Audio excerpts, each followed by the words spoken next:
11. Graduado de la carrera de doctorado en cirugía dental, Universidad Evangélica de El Salvador.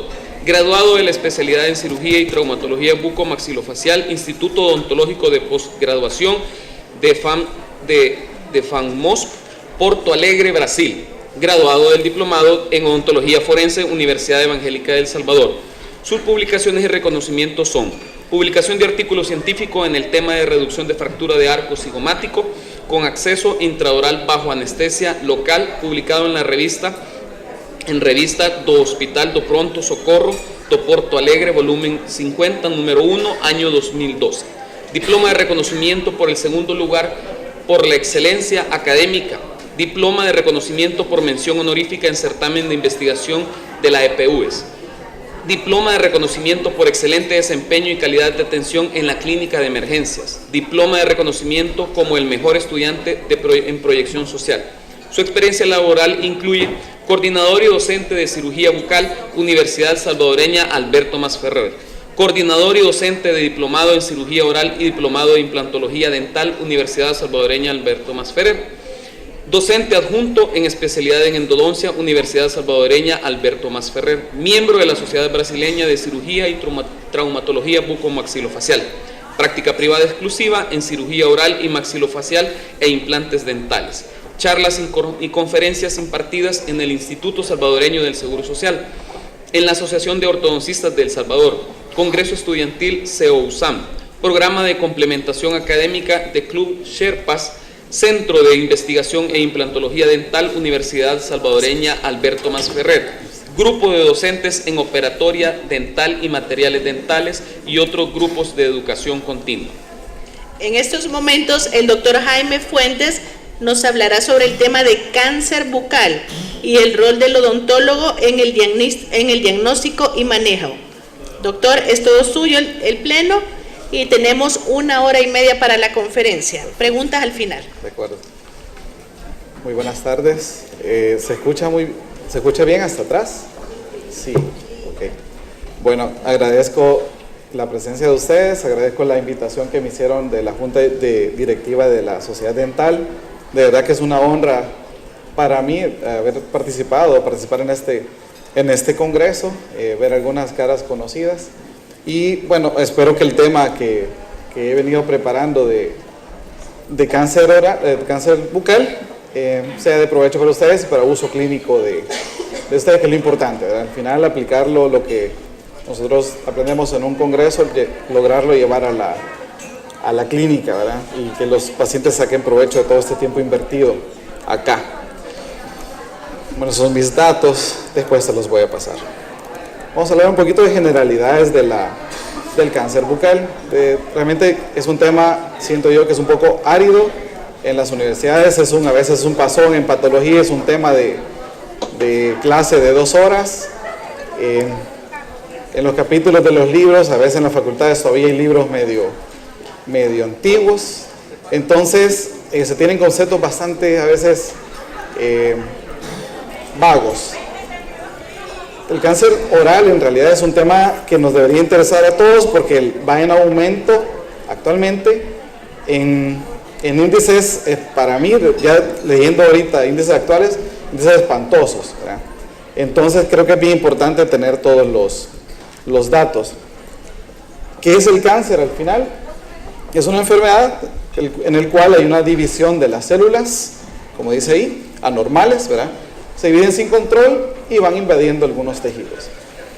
No me voy a dedicar a hablar algunas cosas fundamentales que habló el doctor, por ejemplo, el doctor Arguello, el patólogo, en el precongreso, porque nos tomaría también bastante tiempo. Entonces vamos a ir avanzando conforme en algunas cosas, ¿verdad? En la cavidad bucal se clasifica algunos sitios donde pueden aparecer cáncer, ¿verdad? Que es bien importante que los tomemos en cuenta, porque es donde nosotros tenemos que ir a buscar, ¿sí? Son los tejidos que nosotros tenemos que revisar en el paciente. Considero que siempre que llegue un paciente, siempre que se sienta, por lo menos yo que soy docente en la universidad, en la USAM, muchas veces me digan, mire doctor, aquí está el paciente, estoy en el área de cirugía, ¿verdad? Aquí está el paciente para las extracciones que necesito. lo sientan y ven en el espejo, es la pieza 2-3. Ok, y ya lo revisó. No, pero es que la 2-3 es la que está fracturada y todo eso. Ok, pero ya lo examinó. Nos hemos deparado con muchas sorpresas, que ya se las voy a ir comentando en el camino, que el problema sí era aquella pieza 2-3 tenía movilidad, sí, pero tenía movilidad por otros motivos. No era la movilidad porque tenía enfermedad periodontal, sí tenía movilidad, pero el motivo de esa movilidad era otro. Y ya le hizo palpación de ganglios, ¿no? Y ya vio que el ojo de ella estaba un poco más elevado. No me había fijado. Entonces a veces nos dedicamos más al tratamiento por el que nos busca el paciente y dejamos de lado otras cosas porque tal vez llegó el paciente de emergencia al consultorio, ya tenía a mi paciente citado, no lo examiné, solo quería la operatoria, la obstrucción que se le cayó, entonces lo terminé ahí. Y a veces se nos van cosas en el camino, ¿verdad? Entonces, por ejemplo, se ha clasificado que el cáncer en cavidad bucal puede aparecer en lengua, específicamente en los 2/3 anteriores de la lengua, que es lo que nos compete a nosotros, ¿verdad? Trígono retromolar, paladar blando, paladar duro, labio, encía, mucosa bucal, piso de la boca, ¿verdad? Vamos a hablar de algunos casos que puede aparecer en esos sitios, ¿verdad? El problema del cáncer bucal es que al ser tratado, al ser diagnosticado y tratado, va a producir ciertas secuelas o ciertas complicaciones que nosotros como odontólogos tenemos que manejarlas, porque muchas veces va a llegar el paciente convaleciente o va a llegar la referencia porque al familiar le dio cáncer, lo trataron, pero está con una gran cantidad de problemas bucales y el oncólogo mandó que se fuera a tratar eso para continuar con el tratamiento. Entonces llega el paciente al consultorio y ¿qué hacemos? Pues el problema con estos pacientes es generalmente funcional y estética. Funcional, ¿por qué? Paciente con hemiglosectomía, le quitaron la mitad de la lengua, le quitaron la mitad de la mandíbula, hemimandibulectomía, o el maxilar. La vía aérea se compromete. Muchas veces usan ciertas prótesis para ocluir y poder alimentarse. Entonces, la respiración está alterada. El habla también. Tengo una pacientita, ella tiene, es sobreviviente de cáncer de lengua. Se lo detectaron en etapas tempranas, le hicieron la hemiglosectomía a los 50 años, ella tiene 70 años. Eso sí, le quitaron todos los dientes. Entonces la lengua está adherida totalmente al piso de la boca. Pero ella se sentía mal estéticamente. Ella se había acostumbrado a comer. Ella comía bien, ¿verdad? Blando, pero comía. Ella solo usaba una prótesis superior. Pero autoestima de él, al no tener dientes abajo, y cuando iba a la iglesia, toda la gente se le quedaba viendo porque ella habla también. Imagínense, usted está hablando con la lengua pegada al piso de la boca. Definitivamente hay gente que no lo entendía. A mí, de hecho, me costó entender al principio, ya después nos entendíamos re bien. Entonces ella no buscó porque aparte que no tenía piso de la boca, no tenía la mitad de la lengua del lado derecho, del cuadrante 4, tampoco tenía fondo de vestíbulo. Su prótesis total jamás le iba a adaptar porque no hay fondo de vestíbulo. Entonces nos buscó para la colocación de implantes y poder de esa manera utilizar una prótesis, ¿verdad? Eso a ella le proveyó bastante más confianza, más autoestima. Entonces la percepción social que tenía ella mejoró muchísimo. Una señora que estaba en depresión por 10 años, pues salió sonriendo el día que tenía algo fijo abajo, ¿verdad? También devolvió un poco de dimensión vertical, ¿verdad? Por algunos otros problemas, el paciente por la quimio o radioterapia puede tener alteraciones en el sabor, ¿verdad? Principalmente el paciente con quimioterapia, pues no puede masticar si pierde algunos dientes y la función mandibular. Ese es el equipo multidisciplinario o interdisciplinario que se involucra cuando un paciente padece cáncer oral. Ahorita olvidémonos de cáncer de estómago, cáncer oral. Imagínense todo el equipo que está involucrado, ¿verdad? En todas las fases, diagnóstico, tratamiento, ¿sí? Y en las fases también de rehabilitación o reparación del daño causado, ¿verdad? miren, fonoaudiólogo, reeducar al paciente con la única parte de la lengua que tiene, cómo llegar a hablar, cómo llegar a deglutir, etcétera, ¿verdad? Entonces todo es este equipo que debe involucrarse y todos tienen que estar en la misma sintonía, ¿verdad? Por eso es bien importante de lo que vamos a hablar ahora, nuestra parte como odontólogos. Entonces el rol del odontólogo, en palabras generales, digamos así que son estas 5, ¿sí? La detección, hay ciertos métodos de detección, tinciones, hay unas nuevas que son como hace una tinción, tiene una lámpara con un espejo, le aplica una iluminación y en teoría tendría que marcarle dónde está el cáncer, ¿verdad? Estar entrenados en la detección precoz, por ejemplo, de lo que estamos hablando del examen, el examen clínico es bien importante, el ver una panorámica es bien importante. Tratamiento dental del paciente con cáncer, antes y después, vamos a ver algunos lineamientos que se indican, ¿verdad? Monitoreo de la recurrencia es bien importante, porque una vez que hicimos una biopsia de una lesión premaligna, tenemos que mantener ese paciente en observación, porque puede recurrir, no en el mismo sitio, puede ser en otro. Puede tener la historia genética de él, ¿verdad? Y también la rehabilitación oral de él. Al final, como habíamos visto, el paciente necesita rehabilitarse, el paciente necesita comer, el paciente necesita deglutir. Entonces nos tenemos que enfocar nosotros en estas 5 cosas. Ahora, estos 5 puntos nos abren un abanico de opciones impresionante. Por ejemplo, en la detección de lesiones premalignas, si hablamos de biopsia, nos abre otro campo también. El doctor Argüello nos habló la vez pasada de biopsia, cómo se procesa, nos habló ampliamente. Entonces todo esto nos abre también. Ahora, no hay ningún método de detección ahorita que supere la biopsia, ¿verdad? Entonces, ya vamos a hablar de eso también. El cáncer bucal, por ejemplo, este es un diseño de las capas de epitelio escamoso estratificado. 90% de los cánceres bucales van a ser en el estrato escamoso, que es el primero, ¿sí? Entonces, me voy a enfocar más en el diagnóstico de este tipo de cáncer, que es el más común. O sea, el 90% de ellos van a ser cáncer de células, carcinoma oral de células escamosas, que le llaman también cáncer escamocelular. En otras partes de cabeza y cuello, por ejemplo en el tercio medio, aparece otro cáncer que es de las células basales, que es la última capa del estrato, ¿verdad? Ya es otro tipo de cáncer, pues puede aparecer sí también en el labio, pero nos vamos a dedicar más a hablar del cáncer que aparece, carcinoma de células escamosas, que va a ser el más común. Nosotros tenemos 5 capas, ¿verdad? Que es otro diseño para que entendamos un poquito más, ¿verdad? Entonces, en este estrato córneo es donde están las células escamosas, es ahí que se origina el carcinoma de células escamosas.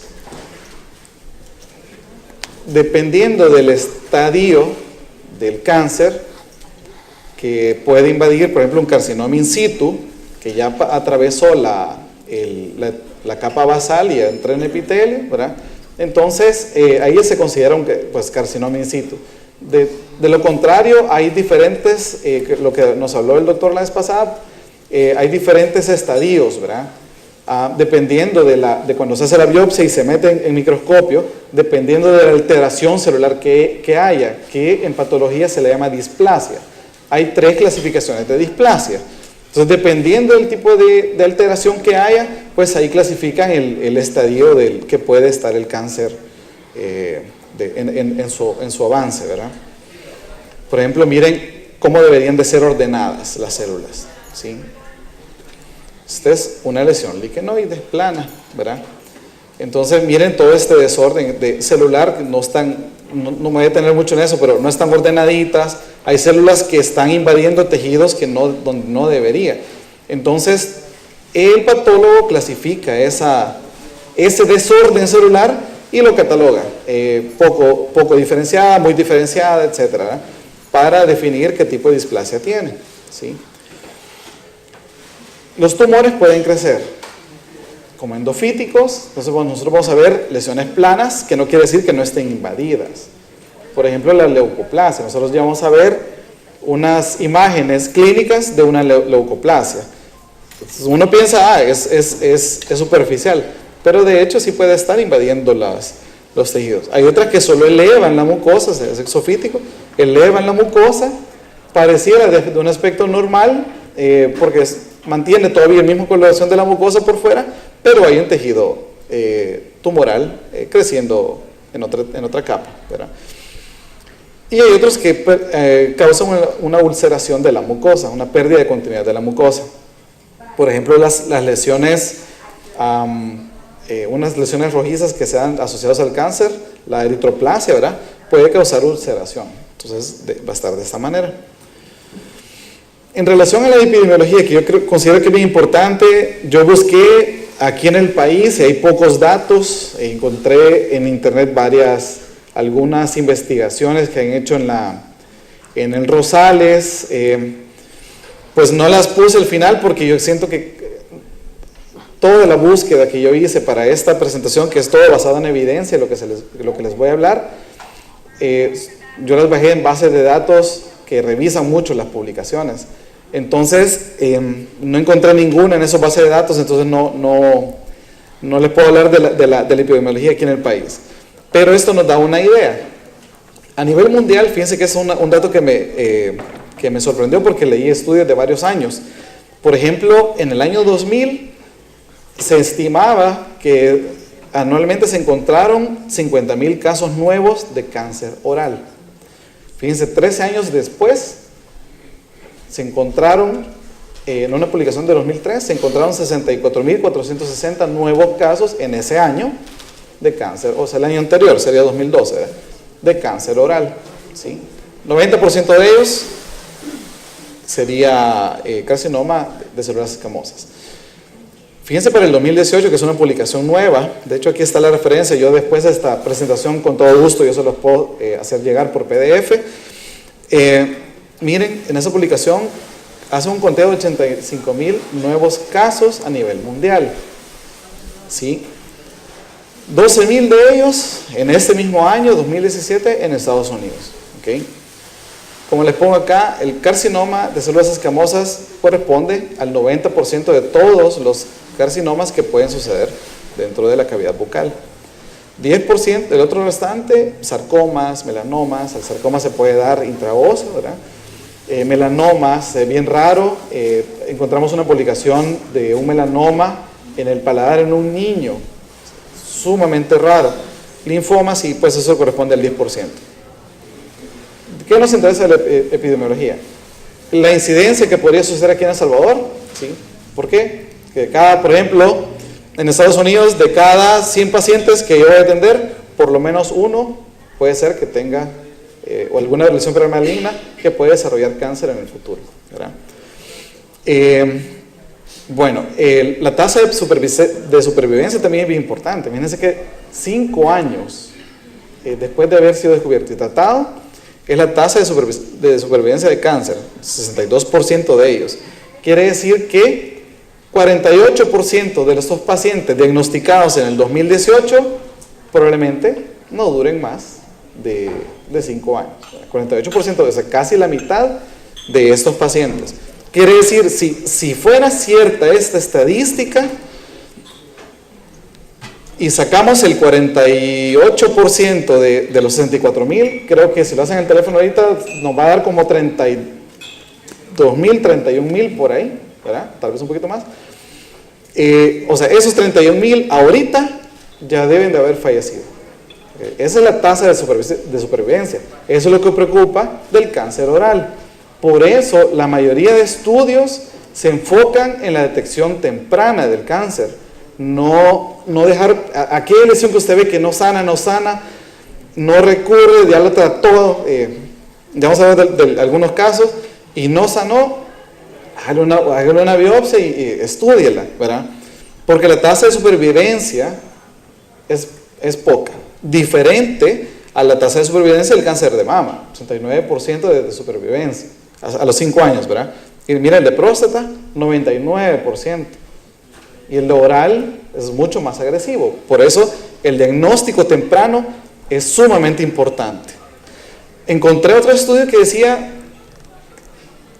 parte de la culpa del paciente, ¿verdad? El paciente no llega a la consulta.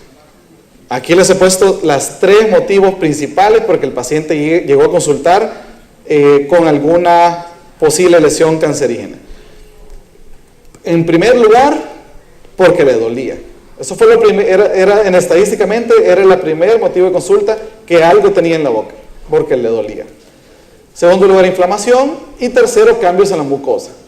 Muchos pacientes andan con algunas lesiones y por miedo, los dejan pasar, crecen, hasta que la cosa es más complicada. Y eso yo creo que ustedes lo ven, no solo en patología, lo ven. Aquella cara es chiquitita, no se la tratan, no van, les comienza a doler, ya ni siquiera se le puede hacer un TCR, ya está sacrificado, o sea, ya hay que sacrificar el diente, que sea el Exo 11. Entonces, el paciente así es.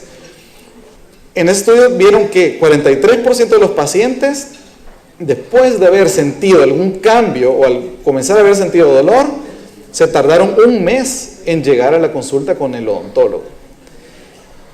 16% de ellos se tardaron más de 6 meses en llegar, que ya las secuelas son diferentes, ¿verdad?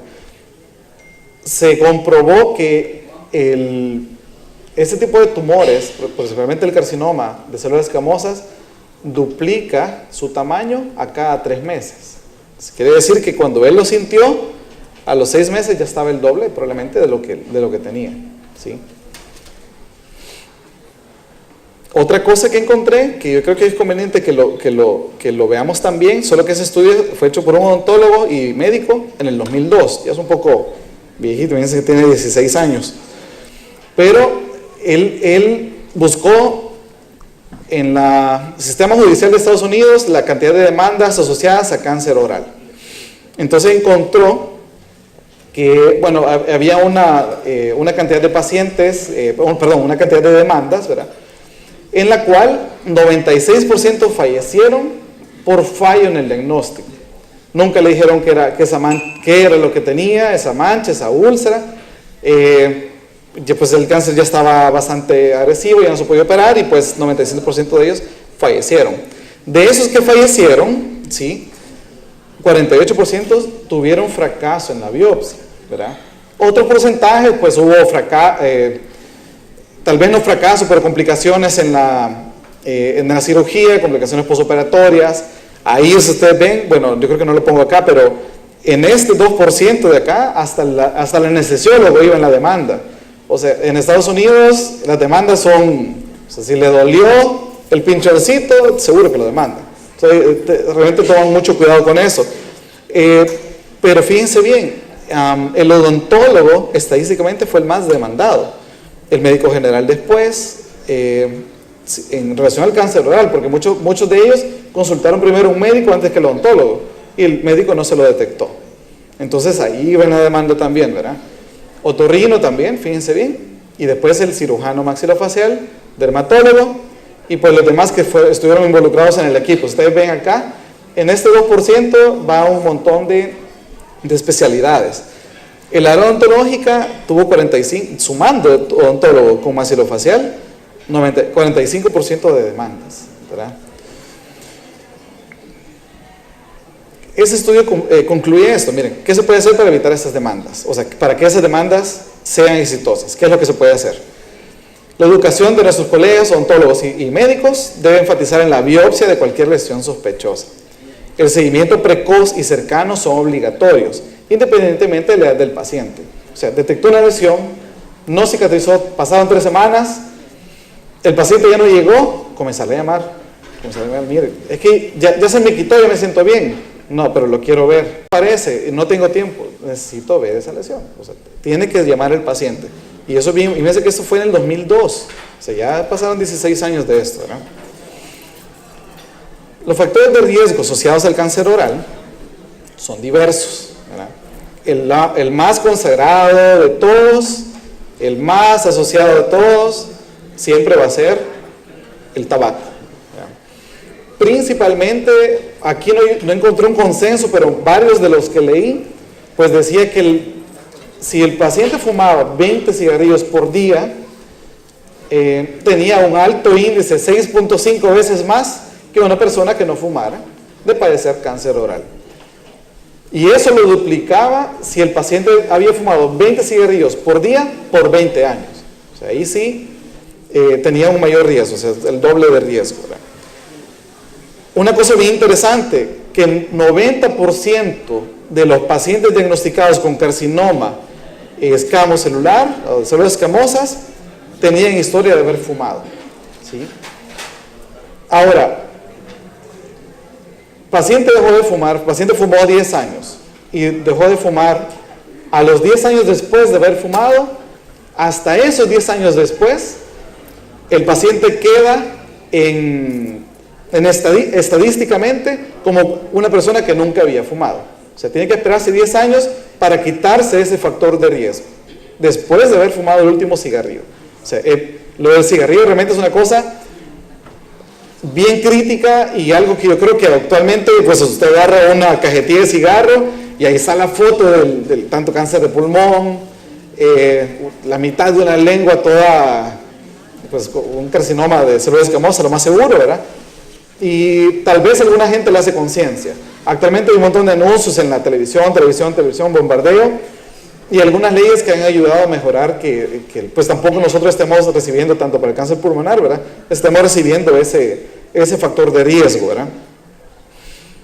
Es peor, se duplica el riesgo si al fumar consume alcohol. El alcohol tiene un efecto disolvente de las sustancias químicas cancerígenas que trae el cigarrillo. Entonces, si el paciente fuma y bebe alcohol, duplica su riesgo. Pues la mayoría tuvieron ese factor de riesgo y pues fueron diagnosticados. El alcohol en sí, muchos estudios no lo asocian directamente al cáncer oral. Lo que sí asocian, en un último estudio, por ejemplo en este de 2018, dijeron que si el paciente toma 5 dosis de alcohol por día, triplica su dosis de riesgo, su factor de riesgo para padecer cáncer oral. O sea, dígase 5 copas de vino, 5 tragos, o sea, 5 dosis de no sé cuántos ml de whisky, de un shot, ¿verdad? 5 copas de vino, etcétera. O sea, son 5, es exacto, serían 5 cervezas diarias para triplicar ese factor de riesgo, aunque no fume, ¿sí? Porque va a causar una irritación crónica en las mucosas, el alcohol, y la inflamación crónica está altamente asociada al desarrollo de carcinoma. Este paciente lo vimos en la facultad, tal vez hace como unas 3 semanas, estamos todavía esperando el resultado histopatológico. El paciente llegó a la facultad porque pues necesitaba exodoncia de algunas piezas. Cuando vemos esta mucosa, ¿sí?, nos llama la atención. Lo primero, usted fuma. Sí, fumo un paciente actual, 55 años por ahí, 56, no me recuerdo muy bien. Sí, fumo desde los 13 años. ¿Cuánto fuma? Una cajetilla al día, siempre, de ley. Las exodoncias que hay que hacerle a él eran unas exodoncias, pues ustedes ven ahí, nosotros lo catalogamos como exodoncia abierta, hay que levantar un colgajito chiquito y hacen la exodoncia, ¿verdad? Algo mínimamente invasivo, como estas otras también, ¿verdad? Pero fíjense la coloración de la mucosa, ¿sí? Ahí me preocupé, no tiene, pues por lo menos clínicamente no tiene las características de malignidad. Ahora, lo que me preocupó fue cómo lo van a rehabilitar. Pues el paciente no se le puede poner nada fijo, se le tiene que poner un aparato removible. Ese removible va a causar fricción en esta mucosa alterada, ¿sí? Entonces le explicamos eso al paciente y le dijimos, mire, cuando le hagan estas exodoncias vamos a aprovechar a tomar una muestra de esto, ¿sí? Vamos a quitarle todo ese reborde, de esa mucosa en el reborde, y lo vamos a enviar a un examen histopatológico y ver que nos da los resultados. Ya tenemos 3 semanas esperándolo, todavía no lo recibimos. A ver qué aparece. Lo bueno es que ya lo removimos, ¿verdad? O sea, por lo menos la lesión localizada la removimos. No había tejido infiltrado, la altura ósea estaba bien. Entonces yo creo que el resultado tal vez para él va a ser favorable. Lo mismo pasaba del otro lado, fíjense bien. toda esta mucosa fue removida. Por el simple hecho que eso va a ser esa área va a recibir un trauma mecánico con el adapte de la prótesis, ¿cómo se llama? La prótesis removible, ¿verdad? Entonces hay que quitar ese factor de riesgo. Ese rozamiento puede alterar esa mucosa y desembocar en un carcinoma. Más el factor de riesgo del fumado de 20 cigarrillos por casi 30 y más, como 40 y pocos años. Otras cosas que tal vez pues no son comunes aquí en el país, es una de Sudamérica, una fruta de Sudamérica y en algunos lugares de África. Tienen la costumbre, unos indígenas, de masticar porque es estimulante, da energía, es tal vez similar a la hoja de coca, entendí yo, nunca lo he visto yo, pero es estimulante. El detalle que esta nuez es altamente cancerígena, y en estos sitios donde mastican esta hoja, que ya es cultural, ya es parte de la cultura de ellos, tienen un alto índice de carcinoma de células escamosas en toda la mucosa bucal, ¿verdad? Miren, me sorprendió esta foto, y hice una búsqueda en Google así de fotos, porque no tengo nada de esto. Busqué en Google masticación de nuez de betel, hasta así como dice, y me sale la foto de este niño.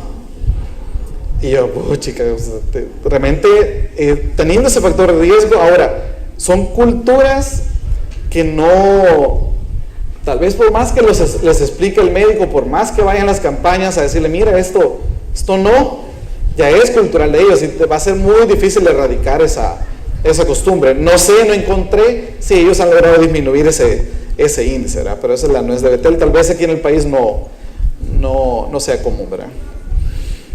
El virus del papiloma humano sí es el virus tal vez más asociado al aparecimiento de carcinoma de células escamosas. Pues alguna lesión verrugosa que pueda aparecer, ¿verdad? En este caso es un caso dramático, ¿verdad? Porque el paciente, aparte del virus del papiloma humano, también padecía de VIH, entonces todo se exacerbó. Pero por lo menos nos sirve para tener idea de la forma de una lesión papilomatosa, ¿verdad? Cuando lo veamos va a decir papiloma, ¿verdad? Fumado reverso también es, en algunas culturas, pues en vez de, no sé por qué, no me explico, en vez de fumar el cigarrillo por el filtro, le dan vuelta y el calor está adentro y las toxinas quedan adentro también. Entonces produce estas pigmentaciones. Y esos sitios como queratóxicas o como blanquecinas o leucoplásticas, digámoslo así, en la zona de donde está el cigarrillo, ¿verdad? Y eso es un factor de riesgo sumamente asociado a la producción de carcinoma. Otros que ya son factores genéticos, o sea, ya la persona nació con esa alteración genética. Por ejemplo, todos estos son síndromes, ¿verdad? En los cuales hay una alteración genética, principalmente hay un oncógeno, ¿verdad? El TP53, el cual impide que haya una apoptosis de las células. Entonces las células duran más tiempo, se degeneran y comienzan esta célula degenerada, sufre una mitosis y comienzan a crecer desproporcionalmente, ¿verdad? Entonces ellos tienen ya estas alteraciones genéticas que los predisponen a padecer de carcinoma. Por ejemplo, la disqueratosis congénita, aparte de la gran cantidad de carcinoma que pueden aparecer en todo el cuerpo, pues tienen otras alteraciones. En este caso, por ejemplo, la inflamación crónica, como les había dicho antes, es otro factor de riesgo para padecer de cáncer. En la facultad atendimos un paciente. Yo no sé por qué la mayoría de los pacientes que hemos atendido en la facultad no se han dejado fotografiar, y nosotros tenemos un consentimiento informado y todo eso, pero dicen, por favor, quizás pues van con el estrés al tope, y yo le entiendo muy bien eso y lo respetamos, ¿verdad? Entonces no hemos podido tomar fotos de esos casos. Llegó un paciente a la facultad, remitido por un odontólogo a la facultad. Él hacía 1 año y medio le habían cementado una prótesis fija en el cuadrante 3, la cual él siempre era una prótesis fija metalocerámica. Entonces siempre sintió que le rozaba el borde de la lengua. Y tenía esa heridita desde que se lo cementaron. Fue el odontólogo le dijo, no, mire, le voy a desgastar aquí, tal vez le ajustó la prótesis y el trauma siguió. Entonces, tiempo después le dijo, bueno, coloquemos ácido hialurónico. Le puso ácido hialurónico, pasó otro año así, ¿sí? La úlcera nunca se quitó. Fue cuando el otro odontólogo lo revisó, dijo, eso me parece raro, entonces mejor lo mandaron a la facultad. Cuando lo revisé, era una úlcera de 1 centímetro de largo en el borde posterior de la lengua. Cuando lo palpé, la lengua es sumamente indurada. Decidimos hacerle una biopsia incisional. Hicimos un estudio histopatológico, confirmó carcinoma, células escamosas. Es otra cosa, darle noticia a un paciente así es algo que hay que tener, es mucha tranquilidad y pues, intentar leer, o sea, no darle al paciente un panorama sombrío. Yo creo que nadie está entrenado para eso, ¿verdad? Como salir del quirófano también y decirle al paciente, mire, vamos a esperar a ver qué pasa, mire, no se pudo, lo que sea. O sea, son entrenamientos que creo que con el tiempo uno se va adquiriendo esas palabras para decirlo, ¿verdad? Entonces al paciente se le dijo, mire, tiene esto y esto. Inmediatamente le dijo, ¿qué puedo hacer? O sea, ¿qué hago? Se le hizo la referencia al oncólogo, hay un doctor que está en el seguro y también atiende en lo particular, el doctor Rodman López, se le hizo la referencia. Lo comenzaron, pues, pasó por tratamientos quirúrgicos, lo comenzaron a tratar, y a él lo vimos en 2013. En 2013 fue diagnosticado. El año pasado me dieron la mala noticia que el paciente había fallecido por complicaciones en su tratamiento oncológico. O sea, duró 4 años después del diagnóstico. ¿Se puede haber prevenido? No lo sé, porque no sé si tal vez él nunca, perdón, una cosa que no les dije, él nunca fumó, él no bebía, ¿sí? Y lo que el paciente asoció que se lo desencadenó fue el cementado de la prótesis que siempre le rozó el borde de la lengua. Inflamación crónica, está asociado al aparecimiento de carcinomas. Este caso que encontré es un caso de una periimplantitis y fue tratado como periimplantitis. Se llegó al odontólogo, le habían colocado implantes, todo iba bien, llegó al odontólogo, que le había colocado los implantes, y le dijo, mire, se me está viendo el cuello de ese implante. ¿Qué les llama la atención de esto, de esta imagen a ustedes? Hay eritema, hay edema, hay algunas zonas necróticas por aquí, pero aparte de eso, ¿qué más les llama la atención?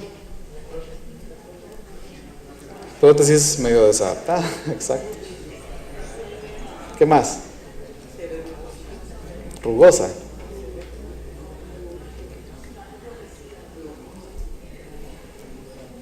Acá y acá también tiene otros implantes, o sea, tiene 1, 2, 3 implantes. ¿Qué les llama la atención de eso? ¿Cómo puede ser que solo a ese implante de en medio le dio periimplantitis y a los otros no? ¿Sí? Sí. ¿Por qué? Porque este fue el suertudo, ¿verdad? Entonces lo que hicieron en el artículo, lo que relata que levantaron colgajo, limpiaron la superficie del implante, que yo creo que no funciona para nada, le pusieron hueso, hicieron una cirugía mucogingival y taparon otra vez. Volvió a aparecer la lesión. O sea, esta lesión, ahorita que lo ven ustedes, ya la habían intervenido 2 veces y esta es la foto antes de la 3ª vez. Eso fue que dijeron, bueno, tomemos radiografía, ¿verdad? Si había una pérdida ósea, sí, podría ser. Y yo no voy cada caso es diferente y los diagnósticos son sumamente difíciles. O sea, si me hubiera así el paciente, yo hubiera dicho, híjole, es hiperimplantitis. Y lo más seguro, miren, mejor quitamos el implante, porque para mí la periimplantitis ya, la superficie nanoporosa que tiene el implante, muy difícil de sacar la bacteria de ahí, entonces quitemos el implante. Aún hubiera quitado el implante y si ya era carcinoma, hubiera continuado el carcinoma y yo hubiera pensado que era hiperimplantitis. El paciente 6 meses después, en los controles posteriores, iba a perpetuar con esta lesión porque no era perimplantitis. Cuando removieron la lesión y decidieron hacerle un examen histopatológico, se dieron cuenta que sí era un carcinoma de células escamosas. La ventaja es que el cambio displásico que tenía era en estadio 2, o sea, cuando lo removieron se fue todo el carcinoma. Entonces, no habían ganglios afectados ni nada. Entonces el tratamiento fue bien conservador. Removieron, sí, todo lo que estaba ahí, todo lo que causó irritación crónica, lo removieron, ¿sí? Entonces hay que ponerle ojo a lesiones que las trata, no curan. Entonces ya pasaron 3 meses y ya hizo todo lo posible. No, eso no es normal. Por ejemplo, miren este alvéolo. Ese alvéolo pasó 3 meses, nunca cicatrizó. O sea, eso no es alveolitis húmeda. O sea, alveolitis húmeda, usted curetea, irriga con solución salina, sutura, o sea, generó un nuevo coágulo, prescribe antibióticos y eso a la semana está como que no pasó nada. La mucosa, tal vez no rosa coral, ¿verdad? Pero está bastante sana. Pero si usted extrajo el diente y ve que esto 3 meses después está así, eso no es compatible con un proceso infeccioso. ¿Sabe? Vamos a tomar una muestra de este tejido, lo vamos a remover, tomamos una muestra y veamos qué es, ¿verdad? Porque ya no es normal que una lesión pase tanto tiempo así, ¿verdad? Hablando de esto, tenemos que llegar cómo vamos a identificar el cáncer, ¿verdad? Perdón que lo lleve tan rápido, pero es bastante esto. ¿Cómo vamos a ver un cáncer? O sea, ¿cómo nos va a dar a nosotros el signo de alerta y decir, esto está raro, esto puede ser, esto puede ser? O sea,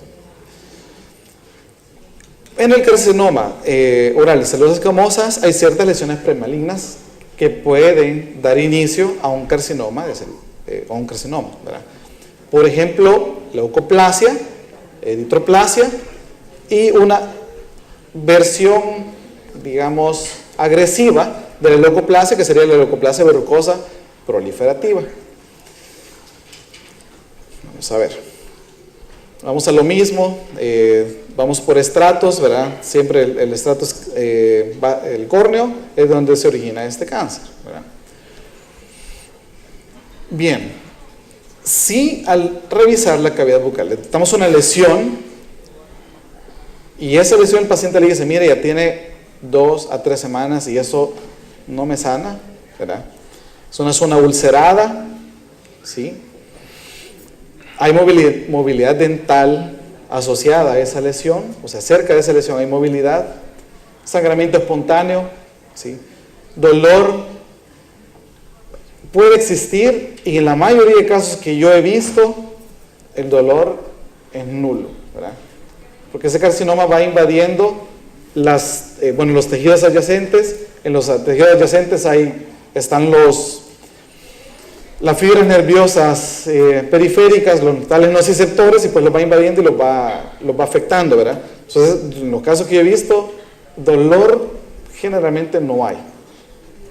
Pero eso lo dice el libro, ¿verdad? Eso hay que ponerlo. Hay entumecimiento, se lo palpa y esa zona está bien durada. Por ejemplo, cuando yo les decía de la lesión que estaba en la lengua, toqué la lengua y la mitad de la lengua, la lesión estaba en el borde de la lengua, pero la mitad de la lengua estaba sumamente dura, o sea, estaba bien durada. O sea, eso no es normal, ¿sí? O sea, una úlcera porque el paciente se mordió, usted toca la lengua y la lengua se deprime, ¿sí? Es un músculo, ¿verdad? Pero tiene mucosa encima y eso se deprime. En este caso no, toca la lengua y eso es indurado, no le dolía tampoco. Lo que sí nos tiene que llamar la atención son esas zonas de necrosis.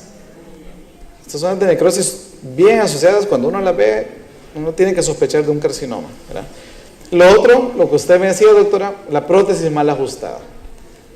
Eso puede estar causando inflamación crónica que va a desembocar, si tuviera ese factor genético, ese TP53 que no funciona bien en él, entonces le puede desembocar en cáncer, ¿verdad? Entonces hay que buscar esa prótesis mal ajustada también, ¿verdad? Si hay prótesis mal ajustadas, hay que cambiarlas, ¿verdad? Lesiones leucoplásicas, como decía también, son lesiones premalignas, ¿verdad? No es en sí un líquen plano, ¿okay? Eso hay que diferenciarlo. No todo, hay una variante del líquen plano que es el erosivo, que sí está asociado o lo han asociado en alguna literatura al carcinoma escamocelular, pero no todo el líquen plano es carcinoma. ¿Me doy a entender? El líquen plano lo han catalogado algunos como lesión premaligna, no todos los autores, ¿sí? Pero el hecho de que hay una lesión como esta no confirma que sea una lesión premaligna. Son dos diagnósticos diferentes. El líquen plano es una lesión blanca, pero no es una leucoplasia. Y ahora, eso solo nos lo va a confirmar la histopatología. O sea, cuando usted haga la biopsia y lo mande y regrese el resultado, ahí va a decir, ok, líquen plano, tranquilo, ¿verdad? A menos que sea el erosivo, que sea una variante que sí está asociada, ¿verdad? El detalle es que es súper ventajoso para nosotros, por ejemplo, con el líquen plano. No nos vamos a poner a hablar ahorita de patología porque lo puede dormir, ya están cansados y todo eso.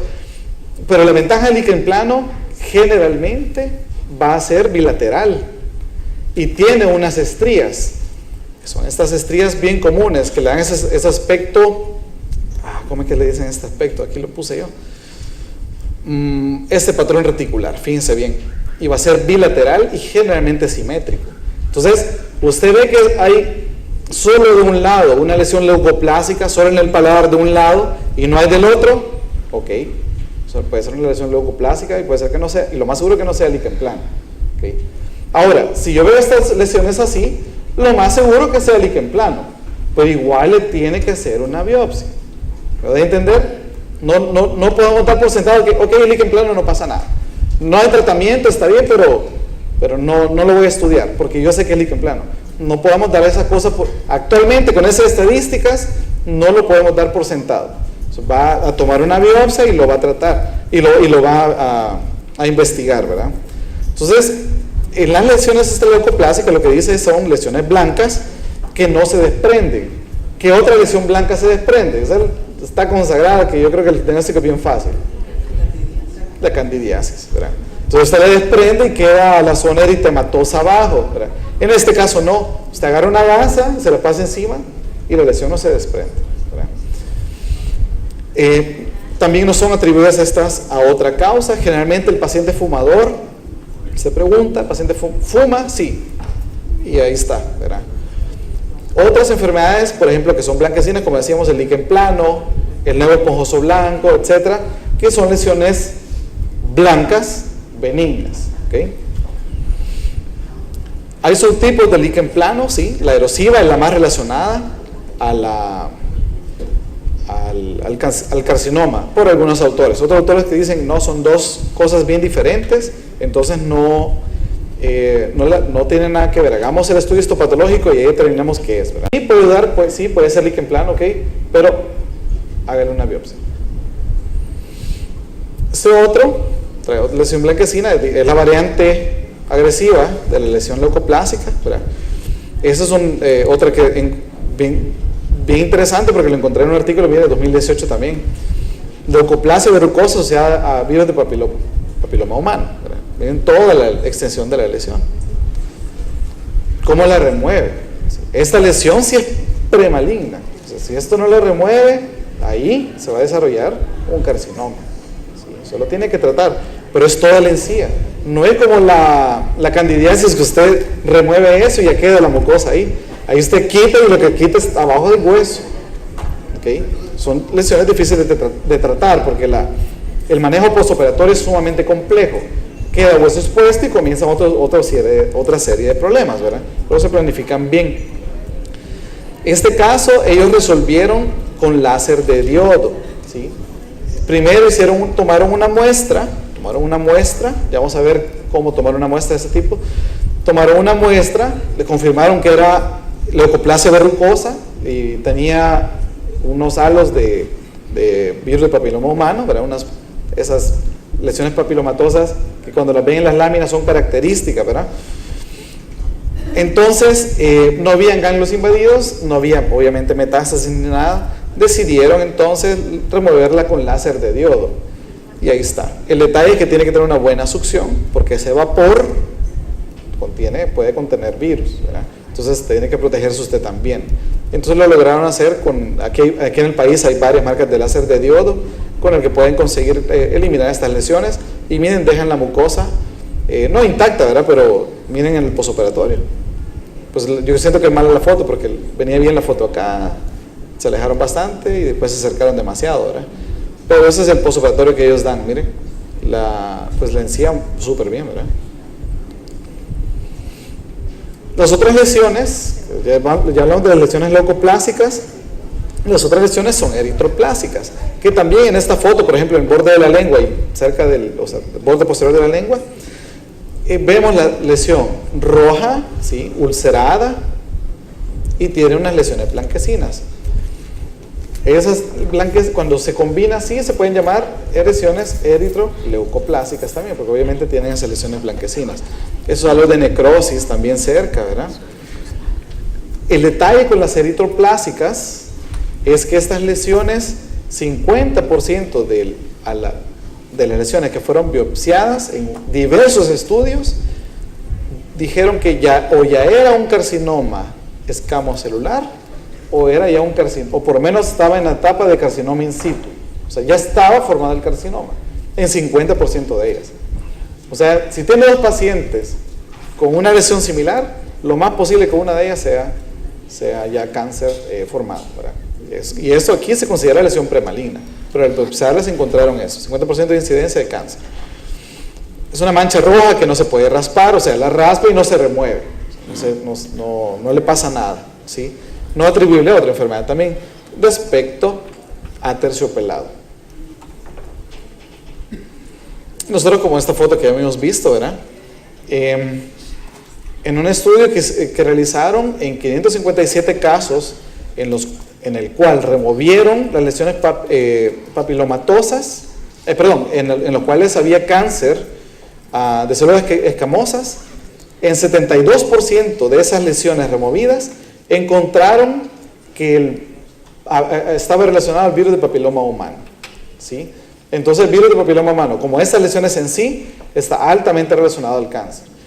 Hemos tenido en la universidad, y he tenido algunos en el consultorio, con algunas lesiones papilomatosas en lengua. Le hacemos el biopsia y confirma virus de papiloma humano, ¿okay? Ya entra en el factor de riesgo de aparecer cáncer. Entonces uno le tiene que dar esa noticia al paciente: mire, encontramos esto y tiene este factor de riesgo, ¿verdad? Su factor de riesgo es 6 veces más que una persona normal de padecer de cáncer. Entonces ya la quitamos, pero usted va a venir cada 6 meses a estar en observación de esa lesión. Tuvo un paciente que él tuvo esa lesión, era un papiloma, había nacido en el borde de la mucosa ¿cómo se llama? Mucosa labial, digamos, ¿verdad? Lo tuvo por como 11, 12 años y fue creciendo, y por temor no se lo quitaba. Se lo quitó hasta que se le comenzó a ver cuando él hablaba. Ahí estaba la lesión, parece un coliflor, ¿verdad?, por decirlo así vulgarmente, ¿verdad? Entonces cuando aparecía la lesión, y eso le molestó, el paciente ya tenía 50 y pocos años. Entonces la removimos, el procedimiento fue muy bueno y todo eso.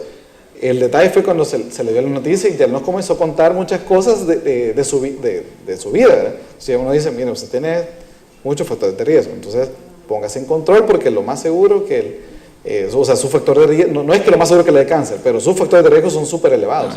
Entonces no se descuide, o sea, de aquí en adelante no se descuide de su salud, ¿verdad?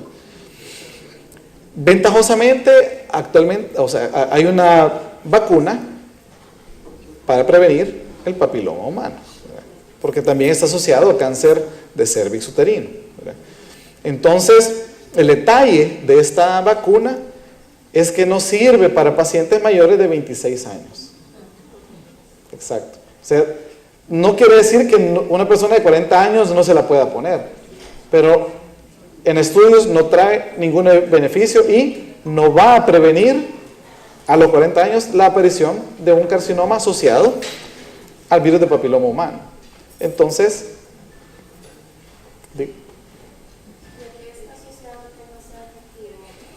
probablemente que en el aparecimiento del cáncer, si desde joven no lo evitó, por ejemplo, relaciones sexuales sin protección, ¿verdad?, u otros factores que están, drogadicción y todo eso, si no lo evitó y adquirió en etapas jóvenes esa enfermedad, pues en la edad adulta no lo va a evitar, probablemente si ya tiene ese tipo de lesiones, ¿verdad?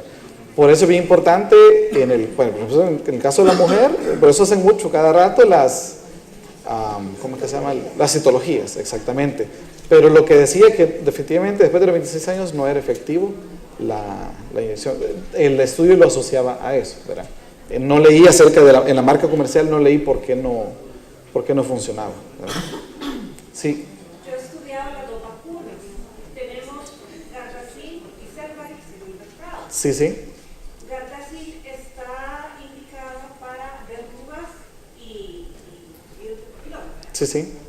Cervarix no ataca verrugas, pero sí ataca más los virus relacionados Al carcinoma, sí.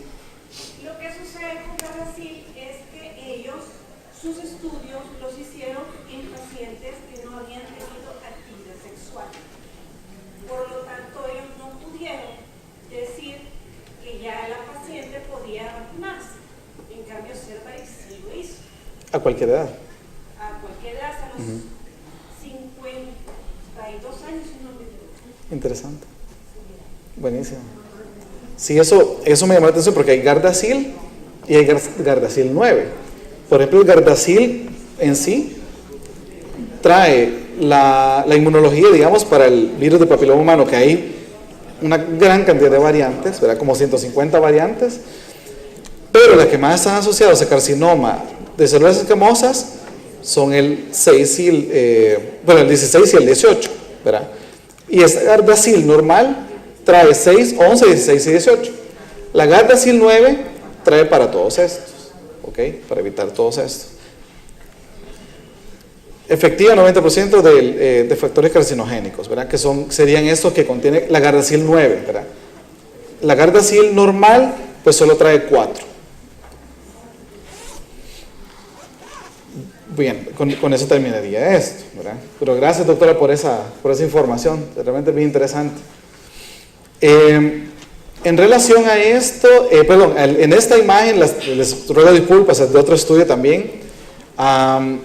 Fíjense esta lesión que encontraron acá. Lesión asociada a este diente retenido. Si uno puede pensar, ok, es una pericoronitis crónica, causa una destrucción de los tejidos. Podría pensar en quiste.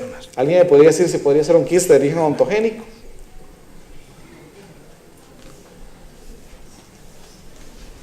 ¿Por qué no sería un quiste? ¿Qué sería la diferencia? Generalmente el quiste está encapsulado, ¿verdad? Está bien delimitado. En este caso aquí no se ve pues ninguna lámina que lo delimite, ¿verdad? Miren, perdón, ahí no le quité esto. Le iba a quitar esto, pero fíjense bien, eso es un quiste dentígero, ¿sí? Y esta es esta lesión, bien diferente, ¿sí? En este caso también era un carcinoma de células escamosas. De células escamosas. Entonces, hay que prestarle atención a todo este tipo de lesiones. Si no tiene características de quiste y ya es tumor, ok, actuemos diferente, ¿verdad? Por ejemplo, este paciente, fíjense bien. Habíamos hablado de los signos clínicos, que nos pueden hacer una señal de alarma. Úlceras, ¿verdad? Mucosa ulcerada, inflamación, eritema, edema, entonces todos los signos de la inflamación, ¿sí? Hay movilidad dentaria, ¿ok? Y sangramiento en la zona. Entonces cuando uno ve esto dice, esto es cáncer, en la mente por lo menos, pero no para el paciente. Esto puede ser cáncer, hay que hacer un estudio. Pide una panorámica, ¿verdad? Y ve esa lisis de tejido y todo eso.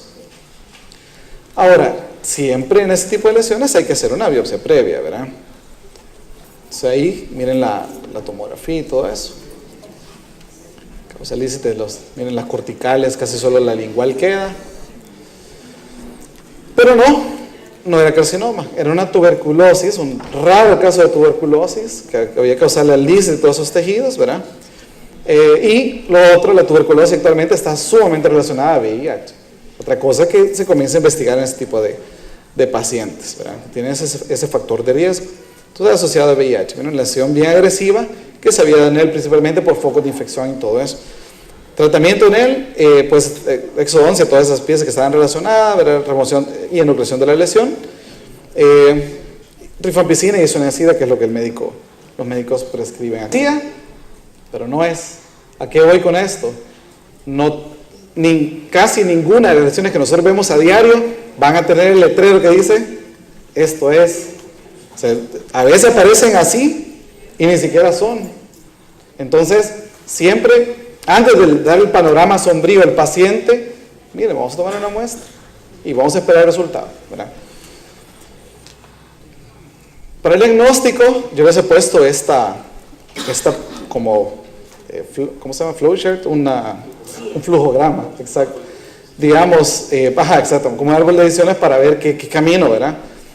Primero, examen clínico, hay que hablar, bueno, hay que revisarlo bien al paciente, vamos a ver algunas imágenes. Historia clínica, y ustedes ya vieron cuáles son los factores de riesgo. Comenzar a preguntar todos los factores de riesgo. Fuma, bebe, ¿cómo es que se llama? Mastica el tabaco, fuma, si fuma no se ha puesto el cigarro al revés, todos esos factores de riesgo. Revisar clínicamente si no hay prótesis mal ajustadas, signos de inflamación crónica, etc. Pregunta bien importante, cáncer en la familia, ¿verdad? Sí, mi mamá murió de cáncer bucal, ¿verdad? O sea, ahí va la carga genética, el TP53. Y, bueno, factores de riesgo. Ok, si está todo eso, el examen clínico, todo coincide, hay que hacer biopsia. Ahí no hay otra cosa, hay que hacer biopsia. Si el paciente no quiere biopsia, ok, entonces haga un consentimiento informado. Bueno, el paciente se le explicó que tiene esta lesión de tanto y tanto de diámetro, de tal color, localizada en tal lugar, y el paciente decide no someterse a ningún tratamiento, por lo tanto solo se le va a dar seguimiento a la lesión. O sea, y él se compromete en venir cada 3 meses a observación de la lesión. En todos estos casos, lo que recomiendan los estudios es tome foto antes y después de las biopsias, siempre. Que no le dé pena, hay muchos smartphones con cámaras muy buenas, tenga su cámara solo para el consultorio, tómele una buena foto clínica, una buena fotografía clínica y observe la evolución de la lesión, siempre. Le tomó biopsia, en el postoperatorio al mes, a los 2 meses, síguele tomando fotos, para que si en caso de eso cambia, usted quiere ver, no, esto no va bien. El ortodoncista cada rato va tomando fotografía, panorámica, un diente se salió del eje de la angulación que él dio, pues ahí lleva toda la historia. Lo mismo en esto, ¿ok? Hay que elegir bien el sitio para biopsiar, ¿verdad? Hay que tener cuidado con las estructuras anatómicas adyacentes, ¿verdad? No causar más lesiones de las que ya hay. Hay ciertos aditamentos de auxilio diagnóstico, ya vamos a ver algunos rápidamente, ¿verdad? Luego, cuando ya tenemos estudio patológico, puede ser que sea una lesión benigna, ok, era líquen plano, reticulado, tranquilo, no pasa nada, lesión benigna. Lesión premaligna, sí, era una leucoplasia. Ok, hay que extirpar, entonces ahí hay que extirpar la lesión completa, ¿sí? Y explicar al paciente, evitar factores de riesgo y darle siempre seguimiento.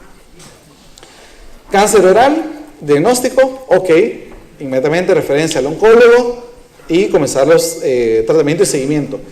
Una vez que el paciente se va, no se olvida usted de él, o sea, ok, ya lo refiere al oncólogo y que hagan lo que quieran con él, ¿verdad? No, mire, le voy a mandar esta carta, me la regresa lo que es lo que dice el oncólogo y voy a estar llevando su caso y voy a estar bien pendiente de todos los tratamientos que le hagan, ¿verdad? ¿Qué buscamos en los pacientes cuando hacemos un examen clínico? Asimetrías, porque eso es otra cosa muy importante, o sea, hacemos un buen examen clínico, pero ¿y qué lo tengo que buscar? O sea, tenemos que saber exactamente qué buscar, ¿verdad? Signos de inflamación, cambios de color, usted ve que, por ejemplo, en ese paciente llegó con la mucosa oscurecida por la pigmentación del cigarro, ok, es un cambio de color obvio, pero hay otros cambios de color menos perceptibles, pero que el paciente dice, es que fíjese que mi encía no era así, o sea, esa zona nunca fue así. Entonces, tómele una muestra, ¿verdad? Ulceraciones, importante. Alteraciones en la piel, por ejemplo, si fuera en la piel, costras, pues los famosos cascaroncitos que uno se los está quitando cuando se hiere, ¿verdad? Fisuras en la piel o crecimientos anormales. Alteraciones en la mucosa, principalmente el color de la mucosa y la textura. Ya vimos los colores: blanco, leucoplasia; rojo, eritroplasia, ¿verdad? Hay que hacer un buen examen extraoral, o sea, no solo, ok, lo siento en el sillón, le abro la boca, el espejo y comienzo a ver, ¿verdad? Hay que hacer un examen extraoral, vamos a ver en qué consiste. Palpación de ganglios, bien importante, hacerlo eso rutinario en todos nuestros pacientes. Medición exacta de la lesión, para eso hay algunos calibradores que se pueden utilizar. Si no tiene el calibrador, utilice el calibrador de las, ¿cómo se llama? Como pie de rey, de las... Puede ser una sonda, pero hay un calibrador que usa en prostodoncia. Eso me olvidó el nombre. Como el pie de rey, pero es chiquito, ¿verdad? O algún calibrador. Ahorita hay calibradores bastante útiles para la parte de implantes que lo podrían utilizar también. Palpación de la lesión. O sea, si es fluctuante, si es indurada, si es móvil. Todos esos datos son bien importantes. Hacer un examen clínico completo. Ahí sí, comienza. Y estandariza su examen clínico. Ok, abre la boca el paciente, reviso los labios, mucosa de labio, mucosa de carrillo, mucosa yugal. Ahí después reviso los dientes del 41, reviso el paladar duro, paladar blando. Me paso al 42, hago lo mismo. Me paso al 43, pilares amigdalinos, piso de la boca, mucosa labial inferior, me paso al 44, o sea, estandarice. Si usted todos los días lo hace de rutina, siempre va a haber, en la mayoría de pacientes va a haber mucosas normales y tejidos normales. ¿Por qué? La incidencia de cáncer, a diferencia de cáncer oral, a diferencia de los otros, el cáncer oral anda entre 3 y 4% de aparecimiento entre todos los cánceres que hay.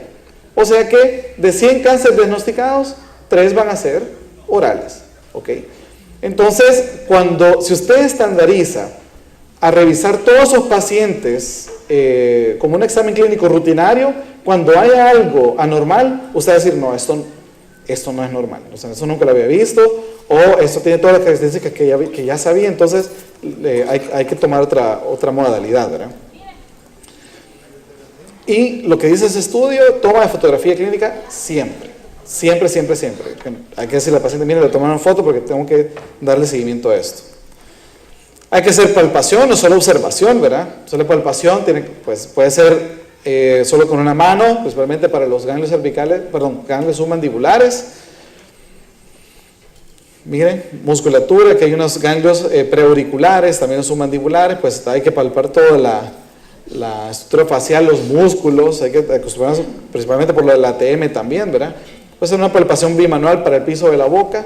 Si lo hacen todos los pacientes, les garantizo que cuando encuentre algo normal en el piso de la boca, ese piso de la boca indurado, por lo menos el músculo digástrico indurado, o sea, decir, no, hay algo aquí, hay algo que no está normal, y va a tener que profundizar en ese examen, ¿verdad? Miren, palpación bimanual, eso es bien importante para tener un parámetro base. No es lo mismo solo tocar acá que tener algo por dentro que nos diga, ok, nosotros estamos tocando qué es lo que hay entre medio de nuestros dedos. Es súper importante eso. La lengua, pues traccionarla, ver todos los bordes de la lengua, la traccionamos con una gasa, ver un lado y el otro, ¿verdad? En algunos casos podemos tener imágenes previas, y en esos casos nos sirve tanto la tomografía como la panorámica. En este caso, yo recomiendo, tal vez no es totalmente necesario en todos los casos hacer tomografía, porque usted va a tomar una biopsia que no va a ser tan profunda. La tomografía nos va a servir, o la va a servir el oncólogo o el cirujano de cabeza y cuello, para saber la extensión de la lesión. Usted la biopsia la va a tomar de 3 a 5 milímetros máximo de profundidad, de espesor, o sea, no va a ser tan profunda esa biopsia.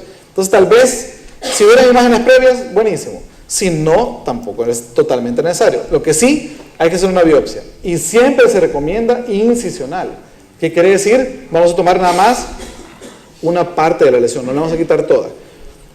Se hace excisional solamente si la lesión mide de entre 2, según los libros, entre 2 y 3 milímetros de diámetro. O sea que en la misma incisión o en la misma toma de muestra se va a venir todo, ¿verdad? Y va a ser hasta el tratamiento curativo. solo en esas lesiones. De lo contrario, va a tener que hacer una biopsia incisional. Por ejemplo, vamos a tomar una biopsia de unos 10 centímetros de largo, ¿ok? Lo correcto es que lo tomemos con márgenes de seguridad en un sitio sano, ¿sí? Para ver si de aquí para allá no están infiltrados o no están alterados esos tejidos. Y eso el patólogo lo va a tomar de base. Ok, este está sano y de aquí para acá está la lesión. Y lo otro, cuando suture, por ejemplo, si usted toma una muestra aquí en medio y quiere suturar, todo eso, en una eritroplasia, por ejemplo, usted quiere dar el punto y se rompe. Punto, se rompe y ese tejido está totalmente alterado, ¿verdad? Entonces tiene que tomar muestra de tejido sano y tejido alterado, o sea, en esos bordes. La otra cosa que tampoco lo va a tomar de aquí, porque si hay zonas necróticas, pues va a aparecer todo necrótico y el patólogo no va a poder estudiar bien. O sea, tomó la biopsia, sí, iba por buen camino, pero el examen estaba mal hecho. Entonces el patólogo no va a ver nada, entonces va a tener que repetir la biopsia. ¿Ok? Entonces acá, no. En los bordes donde hay tejido sano, sí. ¿Cuánto de largo? Pues no más de 12 milímetros de largo, algo que le dé por lo menos 5 milímetros de tejido sano y unos 5 milímetros del tejido alterado. Tampoco tan grande así, ¿verdad? Puede ser de pequeño tamaño, ¿verdad? Pero sí que sea, que tome tejido sano y tejido enfermo, ¿verdad? Y lo máximo de profundidad, 5 milímetros de profundidad, no más que eso. En una paciente que vimos en la facultad, a ella la llegó una alumna porque era su requisito para extraer una premolar superior, dientes posteriores en cuadrante 1. La paciente cuando llegó con movilidad, voy a acelerar un poquito por el tiempo, ella llegó por movilidad en esas piezas y ok, hay que extraerlas, todo eso. Me dio una panorámica, me llamó la atención que tenía una lesión en el seno maxilar. Qué raro esto. Entonces le dije, mire, hay algo raro aquí, tomé una perapical ya más cerquita y veamos. Se mantenía la lesión, los dientes móviles, y le comencé a historiar. Mire, usted no tenía molestia. Entonces, porque tengo obstrucción de la nariz, entonces se me tapa y a cada rato me da como sinusitis, entonces me da este spray, mometasona, ¿verdad? Tengo una radiografía porque me quiero operar el tabique, me dijo, porque tengo el tabique desviado y por eso puede ser. Ok, mire, pero hay algo en el seno, mire, hágase una tomografía, vamos a ver qué es lo que hay en el seno maxilar. Eso no hay nada, chico. Era un tumor que tomaba todo el seno maxilar, piso de la órbita, hasta el 10 esmoidales atrás. Era como de 5.5 centímetros de grande, de largo en posterior y 4 de alto. O sea, era un tumor grande. Cuando vi eso, ok, olvidemos de las ISO-11 porque el menor problema de ellos son esos dientes. Y esos dientes están móviles porque el tumor ya había afectado el hueso alveolar, el hueso maxilar. Le tomé una muestra del paladar, porque extendía el paladar, tomé muestra del vestibular y palatino. Cuando metí el bisturí, ya lo habíamos visto en la biopsia, cuando metí el bisturí, entró todo el bisturí y nunca toqué nada, o sea, todo tumor, ¿verdad? Tomamos la muestra y nos confirmó un carcinoma bastante raro y agresivo, ¿verdad? En un carcinoma adenomatoso y no me acuerdo el otro nombre. En ese momento todavía estaba vivo el doctor Castro. Esos casos a veces salen, o sea, la gente mucho más experimentada, ¿verdad? Le llama a la doctora con la que estoy en cirugía en la universidad y mire, doctor, tenemos este problema. No, mándelo ya. Se remitió a la señora al Instituto Nacional de Cáncer. Lastimosamente, le dimos la noticia a ella, siempre con cautela, ¿verdad? Lastimosamente ella decidió no tratarse. Y se fue a como chamán, una cosa así, a medicina alternativa, ¿verdad? Al parecer, según me contaron, solo duró aproximadamente un año. Aún cuando se le dieron las imágenes al doctor Castro, él dijo, miren, esto no es operable. Entonces, él lo consultó a otro oncólogo, ¿verdad? Dijo, esto no es operable, va a tener que hacer radioterapia o quimioterapia para darle un poco más de calidad de vida. Y lo mismo que dijo, no le doy más de 5 años de vida, ¿verdad? Al parecer la señora, como no se sometió a ningún tratamiento, pues no duró mucho eso. Encontré un estudio que la atención con azul de metileno es efectiva, por lo menos cuando tenemos dudas, teñir lesiones que sí son premalignas o ya cancerígenas. Y creo que es un método barato que nosotros podríamos aplicar. Siempre ha sido utilizado para detectar cáncer en otros tejidos, ¿verdad? Al ser un colorante acidófilo, pues tiene una alta ligación al ADN de ese tipo de lesiones, ¿verdad? Tiene 92% de sensibilidad o, digamos, efectividad, comprobado con biopsias, por lo menos en ese estudio del 2013, y por eso, pues, yo creo que vale la pena hablar de él, ¿verdad? Dio un falso positivo, miren, en áreas inflamadas, por ejemplo, encía inflamada, dio un falso positivo porque al ser acidófilo, pues se liga a ese tipo de lesiones, ¿verdad? Que también hay que descartarlas. Miren cómo se tiñe, ¿verdad? Entonces, uno tiene que mandar a manipular estos frascos, ¿verdad? Principalmente va a tener azul de metileno, ¿verdad? Otros, pues, como adhesivos, digamos, ¿verdad? Lubricante y, pues, otras cosas.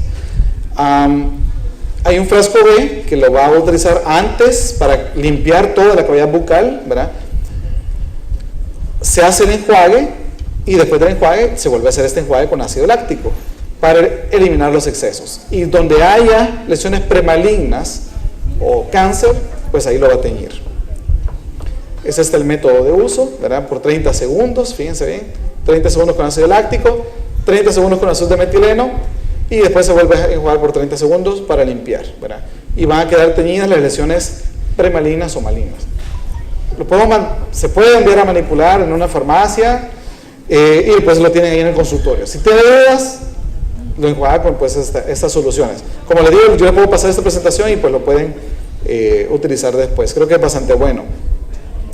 En Estados Unidos, este es un examen casi de rutina para el famoso screening del cáncer, ¿verdad? Ya muchos seguros lo incluyen en sus cláusulas porque es más fácil prevenirlo que tratar. O sea, el tratamiento del cáncer es sumamente caro. Entonces, existen varias marcas, es una de ellas, ¿verdad? Que es como una citología, ¿verdad? Simple, económica, segura y detecta lesiones iniciales, ¿verdad? Sería interesante importarla al país, ¿verdad? Existen otras que involucran siempre una tinción, en este caso es toluidina. El detalle es que la toluidina realmente sí es tóxica. Entonces, hay que tener mucho cuidado con eso. La ventaja que he encontrado con el azul de metileno que no es tóxico, si el paciente se lo traga, ¿verdad? Lo otro que encontré en un estudio del 2013, es algo utilizado ya por muchos años, pero dice, para el diagnóstico del cáncer oral, el uso de BC Light, viene la toluidina, ¿verdad? Y el espejo es una cosa que un espejo que va a iluminar en un cierto grado, no me acuerdo cuántos lumens eran, pero como 400, una cosa así, no me recuerdo. Pero lo que dice aquí demostró ser ineficaz en la detección de displasia o cáncer. Entonces, ¿de qué sirve tener toda esta tecnología si al final clínicamente no nos va a servir? Nos va a dar un montón de falsos positivos, entonces no nos va a servir. Cuando ya ha sido diagnosticada la lesión, tomamos biopsia, el patólogo nos confirmó y todo eso, pues ahí entran una gran cantidad de exámenes. Tomografía para determinar, miren, el tamaño de la lesión, ¿verdad? Qué tan infiltrada está. La resonancia también funciona, pues con ella se observan bien los tejidos blandos, ¿verdad? Ultrasonografía para ver los ganglios, ¿verdad? Y hay otra que es la tomografía unida con emisión de positrones, ¿verdad? Para ver, esa tiene una alta, se le coloca un líquido de contraste y este contraste es un TC99, se llama, tiene una alta ligación a esas células inflamatorias, crónicas y cancerígenas, ¿verdad? En este caso marca exactamente dónde es que está el cáncer, ¿verdad? Miren, metástasis, cáncer. Hay estadios. ¿Para qué nos sirve? No me voy a detener en los estadios porque yo creo que nosotros no vamos a tratar, no vamos a hacer la parte oncológica, ¿verdad? Pero los estadios nos sirven para saber si el tratamiento va a ser curativo o paliativo. Ahí, pues dependiendo de lo que vea el oncólogo, pues ahí lo va a someter a cirugía, a radioterapia, pues solo mantenerlo vivo hasta que pues se pueda, ¿verdad? Se valoran varias cosas, o sea, el paciente va a entrar con la cavidad bucal y va a salir sin la mitad de la cavidad bucal. Entonces, la intubación es bien importante, saber cómo va a salir respirando y comiendo el paciente, ¿verdad? Los márgenes, 5. Los márgenes son importantes, ¿verdad? Para el oncólogo, dicen 5 milímetros de margen, pero eso es microscópico. Realmente macroscópico son 10. O sea, la lesión que era acá, se alejan 15, miren, 10 a 15. Entonces todo esto hay que removerlo, ¿verdad? Y junto con los ganglios. eso ya, o sea, sale lo que nosotros vamos a hacer, ¿verdad? Pero por eso no le puse muchas fotos así, yo creo que son demasiado dramáticas. Tratamientos resectivos llevan a una reconstrucción, ¿verdad? Es importante, ahí entra el prostodoncista, el cirujano y todo eso para devolver lo que el paciente ya no tiene y volverlo funcional, ¿verdad? Lo que nosotros vamos a hacer, rapidito, paciente irradiado o con, ¿cómo es que se llama? Con quimioterapia, mucositis, ¿verdad? Miren todas estas lesiones alteradas, ulceradas, dolorosas. Me ha tocado ir a ver pacientes en hospital porque tienen toda la cavidad bucal ulcerada y no se pueden ni alimentar, ni hablar, ni nada, ¿verdad? Aparece los primeros 3 o 4 días después de la quimioterapia y pues dura hasta 15 días después de la quimioterapia. Tratamiento, fíjense bien, antes de la quimioterapia, es bien importante, si tienen prótesis mal adaptadas que pueden lastimar la mucosa, quitarlas. Si tenía aparato ortodóntico y puede lastimarle, entonces removerlos, porque todo ese rozamiento le va a alterar la mucosa, ¿verdad? Hay unos estudios que comprueban que estar masticando hielo, si ellos les colocan en el fluoro 5 fluorouracil, que es una quimioterapia, funciona muy bien prevenir y el paciente mientras está recibiendo masticar hielo, ¿ok? Entonces funciona bastante. Enjuagues de Tantum, pues el famoso Tantum verde, ¿verdad? Ayuda a disminuir la sintomatología de la mucositis, ¿verdad? Hay otros medicamentos que están en prueba, se llama palifermin, actúa en el factor de crecimiento de queratinocitos para disminuir la incidencia en estos pacientes que reciben ese tipo de quimioterapia de mucositis, ¿verdad? En estos casos, cuando ya se recibe quimioterapia es porque el cáncer realmente era grande. Entonces, evitar láser, porque esto va a afectar el comportamiento del tumor, porque produce angiogénesis, entonces el tumor puede crecer. Entonces, el láser, a pesar que lo habíamos tentado, es que yo le puse, vino un paciente con afta, yo le puse láser de baja intensidad y al día siguiente, bueno, ya no le dolía y se curó. En estos casos no, o sea, va a alterar el cáncer. Lo que está intentando con la quimioterapia es detener el crecimiento de las células. Lo que va a hacer usted con el láser es aumentar el crecimiento de las células. Entonces, láser descartado. Hay otros medicamentos, Epicil, por ejemplo, la glicerina, para permitir una mayor lubricación de las mucosas y disminuir así la sintomatología. En ningún estudio que leí encontré el ácido hialurónico. En mi caso, yo le he prescrito ácido hialurónico fluido o en enjuague, en líquido, ¿verdad? Y es sumamente efectivo y por lo menos el paciente ya pudo alimentarse, vía oral, ¿verdad? Entonces sí lo pueden utilizar el ácido hialurónico en solución líquida o fluida. Alteraciones como, pueden aparecer alteraciones como caries, ¿verdad? Porque se disminuye la cantidad de saliva. Al disminuirse la saliva, pues ya no se produce una remineralización del diente y se altera la microbiota bucal, ¿verdad?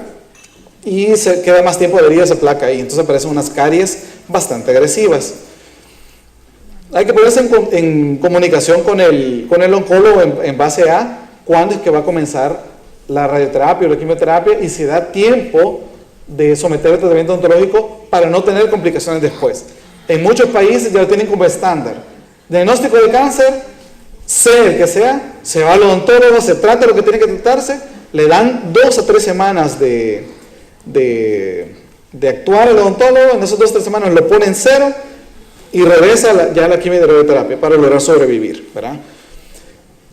En algunas cosas, en algunas lesiones usted puede intentar, bueno, vamos a ver si se logra salvar ese diente, solo si el paciente es colaborador. Si el paciente no es colaborador y usted ve que él nunca se cuida la boca, entonces exodoncia de esos dientes que pueden entrar en riesgo, ¿verdad? Enjuague de clorhexidina siempre, ¿verdad? En esos tipos de pacientes. Pueden hacer aplicaciones de fluoruros, ¿verdad? Hay diversos tipos de fluor, yo no soy el mejor para hablar de esto es lo que dice la literatura, ¿verdad? Y lo mismo, estos compuestos para mejorar la salivación. Esos no fueron los 5. Tal vez terminamos con la osteoradionecrosis porque yo creo que esto bien. En algunos casos se ha dado osteoradionecrosis porque la radiación para tratar estos cánceres, para disminuir el tamaño de la lesión y evitar el crecimiento del cáncer, él produce en el hueso disminución de la vascularización. Al haber menos vascularización hay menos oxígeno y hay menos células. Por tanto, ese hueso está alterado. Siempre que han habido complicaciones, generalmente está asociado a un tratamiento odontológico quirúrgico, o endodoncias o exodoncias, ¿verdad? Entonces, evitar en estos pacientes. Desde un año antes, digamos, si hace un año le dieron radioterapia, ok, si ya pasó un año ya le puedo tratar. Pero si está en ese año de, digamos, convalecimiento, no le puede hacer ningún tratamiento quirúrgico. Profiláctico, operatorio, todo eso sí. Pero endodoncias y tratamientos quirúrgicos, no. ¿Ya? El oxígeno hiperbárico funciona muy bien. Lastimosamente aquí en el país solo hay 2 y son sumamente caros los tratamientos, ¿verdad? Ahí está, por ejemplo, ahí está la osteonecrosis, aparece el hueso expuesto, ¿verdad? En este caso, pues solo hay que hacer un desgaste no hay que levantar colgajo, pues eliminar solamente este hueso, ¿verdad? Y permitir que la mucosa cierre. Se da antibióticos, ¿verdad? El oxígeno hiperbárico funciona muy bien porque reoxigena los tejidos, pero como les digo, es sumamente caro. No todos los pacientes lo van a lograr. Este paciente llegó a la universidad, le hicieron una exodoncia de acá, y miren toda la osteonecrosis después de la exodoncia. Él llegó 3 meses después, el hueso no cicatrizaba, el hueso expuesto. Aquí ya lo habíamos tratado, hecho un corretaje una vez, ¿verdad? Hicimos radiografía de control, redujimos acá, pero miren cómo se fue la necrosis para abajo. Luego este paciente le descubrieron cáncer de tiroides, entró en otro tratamiento y no lo soportó tampoco, ¿verdad? Entonces nos olvidamos de esto, ¿verdad? En los bifosfonatos es bien importante, con eso termino, porque todas las semanas recibo pacientes con uso de bifosfonato, no solamente relacionados a cáncer, ¿verdad? Bifosfonato es usado para evitar no evitar, pero disminuir la posibilidad de metástasis a los huesos. Y si hay cáncer en huesos, disminuir el índice de fracturas patológicas de los huesos, ¿verdad? El detalle es que los bifosfonatos, al detener todo metabolismo óseo, si usted hace una exodoncia y usted requiere que ese hueso cicatrice, ese hueso no va a cicatrizar, ¿verdad? Entonces comienzan los problemas. Para tratar a un paciente con osteonecrosis asociado al bifosfonato, el paciente tiene que dejar de tomar el bifosfonato, si fuera vía oral, 3 meses antes, lo trata y 3 meses después sigue sin tomar. O sea, es una ventana de 6 meses sin el medicamento, hay que suspenderlo bajo la indicación del oncólogo, ¿verdad? Factores desencadenantes: exodoncias, endodoncias, implantes. Miren, antes se indicaba la resección, ¿verdad? Actualmente ya no está indicada la resección, pues solo el tratamiento paliativo, ¿verdad? Curetajes, ¿verdad? Clorhexidina y observación. Eso sí, tiene que quedar todo cerrado en primera intención, eso es demandante, ¿verdad? Miren, tratamiento quirúrgico, o sea, el curetaje, ¿verdad? Deviación curetaje, antibiótico y el cierre primario, o sea, que ese hueso no quede expuesto, ¿verdad? Miren, así aparecen, o sea, le hicieron exodoncia de acá y eso nunca cicatriza. El hueso se necrosa y comienzan los problemas. Así hemos atendido varios pacientes de esta manera, ¿verdad? Lastimosamente. Y los pacientes que han tomado bifosfonato, pues los hemos logrado manejar bien, sin complicaciones. Hasta hemos colocado injertos para prevenir ¿cómo es que se llama? La pérdida ósea. No he colocado por seguridad ningún implante en pacientes que usan bifosfonatos, no me animo. Entonces, se restaura de otra manera, ¿verdad? Entonces, por prótesis fija funciona re bien. Pues como les dejo la presentación, ahí están todos los datos, por ejemplo, de la serostomía, disgeusia, que pueden aparecer en el paciente, ¿verdad? Infecciones virales, principalmente esta es fúngica, como la candidiasis, ¿verdad? Y infecciones virales como herpes simple. Trismo, bien raro, pero puede aparecer y no hay mayor cosa que hacer, ¿verdad? Ahí les dejo mis mayores orgullos. Les agradezco la atención, disculpen que me tardé mucho y no logré terminar, pero espero que haya sido un poco de utilidad para su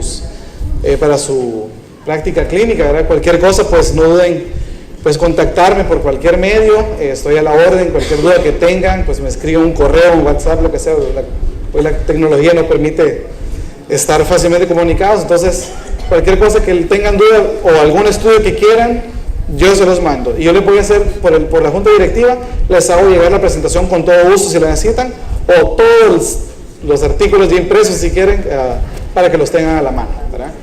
Y muchas gracias por su atención.